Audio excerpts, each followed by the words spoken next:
நாளைக்கு வந்து நிஷா வந்து ஒரு 150லேருந்து 200 இட்லி சுட போகிறா. அதுக்கெல்லாம் எல்லாம் ப்ரிப்பேர் பண்ணிக்கிட்டு இருக்கா. இட்லி சாம்பார் கார சட்னி எல்லாம் செஞ்சு வயசான தாத்தா பாட்டிங்களுக்கு அன்னதானம். ரொம்ப நாள் கழிச்சு இட்லி கொடுக்க போறோம். அதுக்கு வந்து காலையில் டிஃபன் அரிசியெல்லாம் ஊற வச்சு கழுவி, இந்த அரிசியை ஊற வச்சு கழுவி, இது ஃபுல்லாக உளுந்து ஊற வச்சு. ஆமாம், நிஷா பக்காவாக ரெடி பண்ணி நாளைக்கு கார சட்னி சாம்பார் இட்லி எல்லாமே எல்லாம் நாளைக்கு வந்து நம்ம தாத்தா பாட்டிங்களுக்கு கொடுக்கணும். காலையிலேயே ஆகும். வாளியில் மாற்றி இப்போ அரைக்கணும், அது வேலை இருக்குது. அப்புறம் காய்கறி கட் பண்ணி சாம்பார் வைக்கிறதுக்கு பருப்பு ஊற போட்டு எல்லாம் பக்காவா. இது எதுக்கு இப்போ இந்த வீடியோ நீங்கள் அன்னதானம் கொடுக்குறது வீடியோ போட வேண்டியதை நம்பிங்க. நாளைக்கு காலையில் அன்னதான வீடியோ வரும், அதுக்கு சப்போர்ட் பண்ணுங்கள். அதுக்காக தான் இந்த வீடியோ. சரி, வேறு என்ன நிஷா விசேஷங்கள்? அதே மாதிரி இப்போ இந்த அன்னதானம் கொடுத்து முடிச்சுட்டு திரும்ப தைப்பூசம் அன்னைக்கும் நம்ம அன்னதானம் கொடுக்க போகிறோம். அதுக்கும்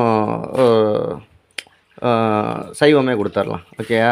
தைப்பூசம் அன்னைக்கணும். ஓகே, எல்லாம் ரெடி பண்ண. அசைவம் அன்னதானம் கொடுக்குறது அசைவம் கொடுக்கலாம், அதனால ஒன்றும் தப்பு கிடையாது. நம்மளாம் சாப்பிட போகிறோம். அதுவும் தைப்பூசத்து அன்னைக்கு அசைவம் கொடுப்பீங்களா? தைப்பூசத்து அன்னைக்கு நம்ம தான் திங்க மாட்டோம், ஒரு சில பேர் தான் திங்க மாட்டாங்க, எல்லாருமே திங்க மாட்டாங்க. பசிக்கு உணவு கொடுக்குறது எந்த உணவு கொடுத்தா என்ன? ஓகே ஃப்ரெண்ட்ஸ், எல்லாம் சப்போர்ட் பண்ணுங்கள். நிஷா இட்லி காலையில் எத்தனை மணியில் சுட ஆரம்பிச்சிருவேன்?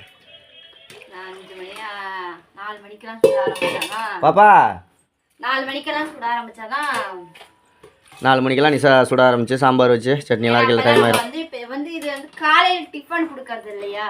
சீக்கிரம் தர்னிஷா 9 மணிக்கு ஸ்கூலில் விட்டுட்டு 9 மணிக்கெல்லாம் டிஃபன் கொடுத்துடலாம். ஓகேயா? ஓகே, பாய் ஃப்ரெண்ட்ஸ், பாய் பாய் பாய் பாய் பாய். சப்ஸ்கிரைப் பண்ணிக்கோங்க, நிறையா ஷேர் பண்ணி விடுங்க வீடியோ.